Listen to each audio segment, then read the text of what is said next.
Alien spaceship restoration. ఒక పల్లెటూరిలో రాము అనే ఒక మెకానిక్ ఉండేవాడు. రాముకి ఆ ఊరిలో ఒక మెకానిక్ షెడ్ ఉంది. రాము వాహనాలని బాగా రిపేర్ చేస్తాడు. అందువలన అతని షాపు ఎప్పుడూ బిజీగానే ఉండేది. రాముకి బిట్టు అనే ఒక కొడుకు ఉన్నాడు. బిట్టుకి చదువు ఎక్కలేదు. అందువలన అతను కూడా తన తండ్రి మెకానిక్ షెడ్డులోనే పనిచేసేవాడు. చిన్నవాడైనా సరే బిట్టు వాహనాలని బాగా రిపేర్ చేసేవాడు. ఇలా వీళ్ళిద్దరూ జీవించేవాళ్ళు. ఒకరోజు వీళ్ళిద్దరూ సరదాగా మాట్లాడుకుంటూ ఉన్నారు. ఉన్నట్టుండి బిట్టు నాన్న కళ్ళు తిరిగి కింద పడిపోయాడు. అతని తండ్రి ఉన్నట్టుండి అలా ఎందుకు పడిపోయాడో బిట్టుకి అర్థం కాలేదు. అతను వెంటనే తన తండ్రిని అంబులెన్స్లో ఎక్కించి హాస్పిటల్కి తీసుకువెళ్ళాడు. డాక్టర్ గారు అతన్ని పరీక్షించి అతనికి హార్ట్ సర్జరీ చేయాలని గుర్తించారు. వారం రోజులలోగా 1,00,000 రూపాయలు తీసుకొని వస్తే హార్ట్ సర్జరీ చేస్తానని డాక్టర్ చెప్పారు.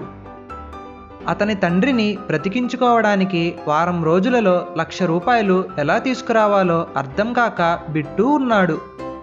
అప్పుడు మెకానిక్ షెడ్ దగ్గరికి ఒక పెద్ద కారు వచ్చింది. ఆ కారు యజమాని బిట్టుతో రాము ఉన్నాడా కార్ సర్వీస్ చేయడానికి అని అడిగాడు. బిట్టు తన తండ్రికి జరిగింది చెప్పి తన తండ్రి బదులుగా అతనే సర్వీస్ చేస్తానని చెప్పాడు. అంత ఖరీదైన కారు నీలాంటి చిన్నపిల్లల చేతుల్లో వదిలి వెళ్ళలేనని ఆ యజమాని చెప్పాడు. ఆ యజమాని తన కారుని రిపేర్కి ఇవ్వకుండానే అక్కడి నుండి వెళ్ళిపోయాడు. ఆ తర్వాత ట్రాక్టర్ వేసుకుని వచ్చిన అతనికి కూడా తన తండ్రి గురించి చెప్పాడు. ఆ ట్రాక్టర్ అతను కూడా చిన్నపిల్లలకి సర్వీస్కి ఇవ్వనని ట్రాక్టర్ వేసుకుని వెళ్ళిపోయాడు. ఆ తరువాత ఒక లారీ అతను కూడా వచ్చాడు. విషయం తెలుసుకొని ఆ లారీ అతను కూడా సర్వీస్కి ఇవ్వలేదు. వాహనాలు ఎవరూ కూడా సర్వీస్కి ఇవ్వకపోవడంతో బిట్టు చాలా బాధపడ్డాడు. డబ్బు ఎలా సంపాదించాలో అని ఆలోచిస్తూ బిట్టు రాత్రంతా షెడ్డు దగ్గరే ఉండిపోయాడు. ఆ సమయంలో ఒక ఏలియన్ తన స్పేస్‌షిప్‌లో ఆ ఊరు మీదుగా వెళ్తోంది.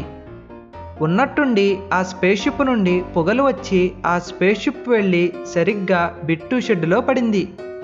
అప్పుడు ఆ స్పేస్‌షిప్ నుండి ఒక విచిత్రమైన ఏలియన్ కిందకి దిగింది. పెద్ద పెద్ద కళ్ళు ఉన్న ఆ విచిత్రమైన జీవిని చూసి బిట్టు భయపడిపోయాడు.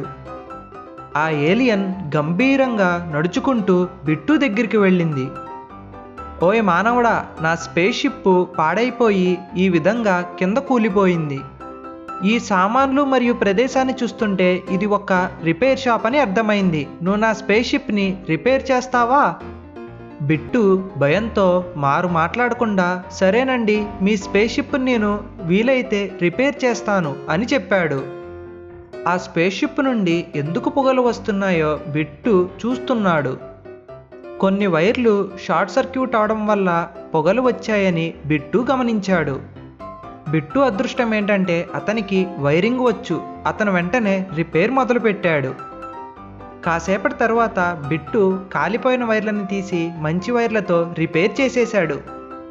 బిట్టు పనితనానికి ఆ ఏలియన్ ఆనందపడి అతనితో ఈ విధంగా చెప్పింది. మానవుడా, నా శక్తితో నేను ఇతరుల మైండ్ని చదవగలను. నువ్వు నీ తండ్రి సర్జరీ కొరకై 1,00,000 రూపాయల గురించి ఆలోచిస్తున్నావని నాకు తెలుసు. నువ్వు బాధలో ఉన్నా సరే ఏమీ ఆశించకుండా నాకు సహాయం చేశావు.